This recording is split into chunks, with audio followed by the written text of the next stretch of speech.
தினமும் ஒரு அதிகாரமாவது வாசித்துவிட வேண்டும் என்று ஒவ்வொரு புத்தாண்டிலும் தீர்மானம் எடுத்து தோற்கும் பல்லாயிரக்கணக்கான ஆன்மாக்களில் நானும் ஒருத்தி.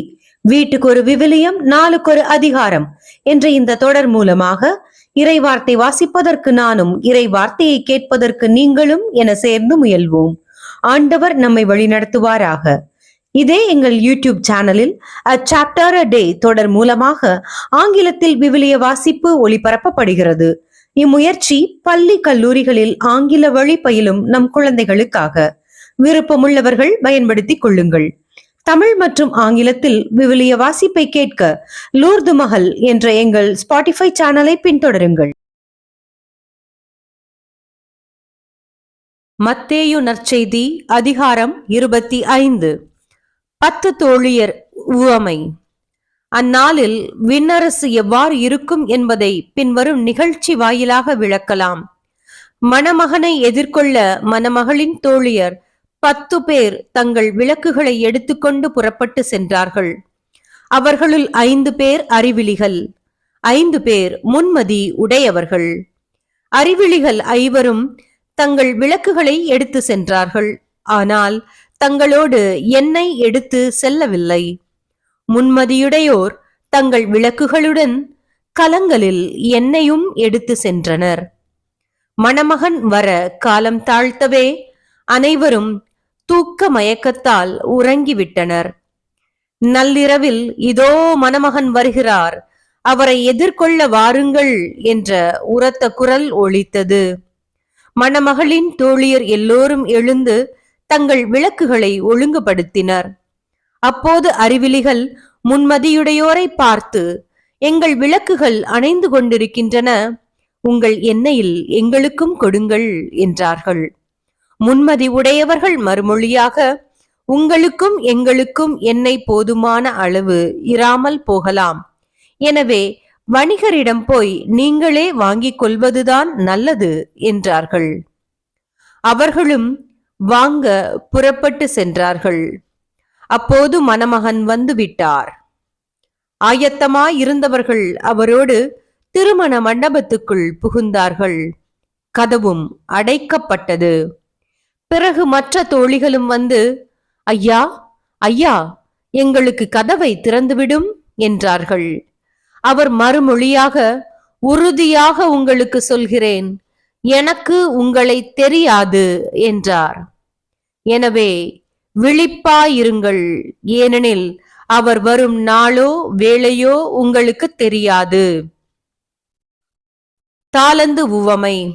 விண்ணரசை பின்வரும் நிகழ்ச்சி வாயிலாக விளக்கலாம்.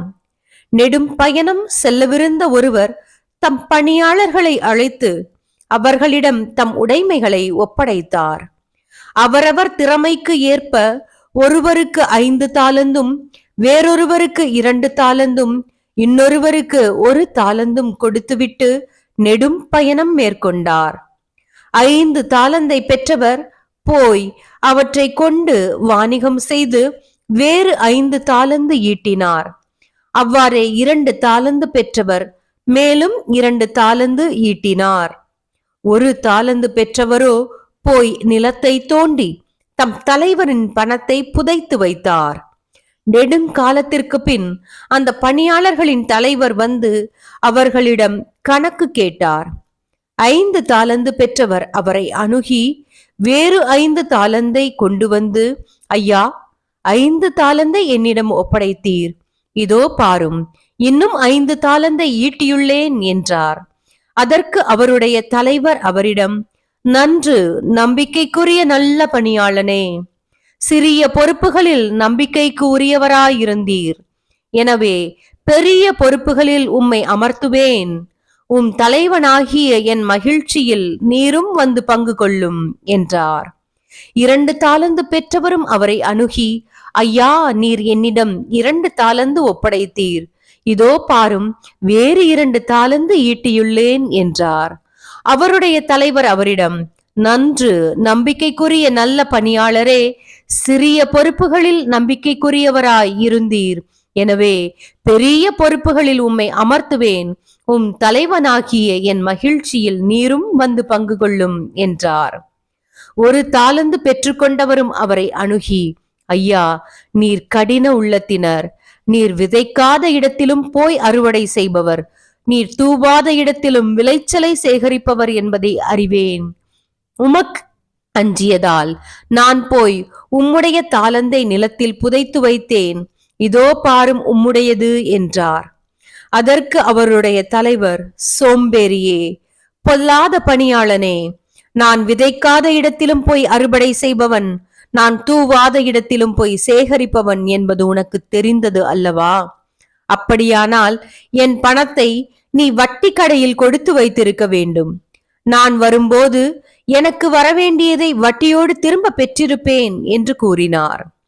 எனவே அந்த தாலந்து அவரிடமிருந்து எடுத்து 10 தாலந்து உடையவரிடம் கொடுங்கள். ஏனெனில் உள்ளவர் எவருக்கும் கொடுக்கப்படும், அவர்கள் நிறைவாக பெறுவர். இல்லாதோரிடமிருந்து அவரிடம் உள்ளதும் எடுக்கப்படும்.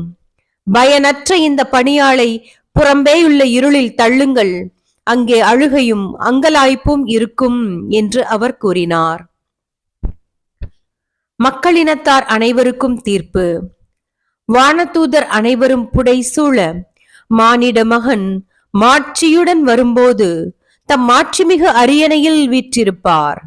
எல்லா மக்களினத்தாரும் அவர் முன்னிலையில் ஒன்று கூட்டப்படுவர்.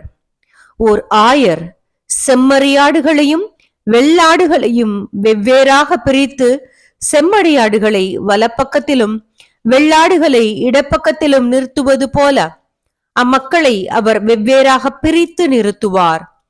பின்பு அரியணையில் வீற்றிருக்கும் அரசர் தம் வலப்பக்கத்தில் உள்ளோரை பார்த்து, என் தந்தையிடமிருந்து ஆசி பெற்றவர்களே, வாருங்கள், உலகம் தோன்றியது முதல் உங்களுக்காக ஏற்பாடு செய்யப்பட்டிருக்கும் ஆட்சியை உரிமை பேராக பெற்றுக்கொள்ளுங்கள்.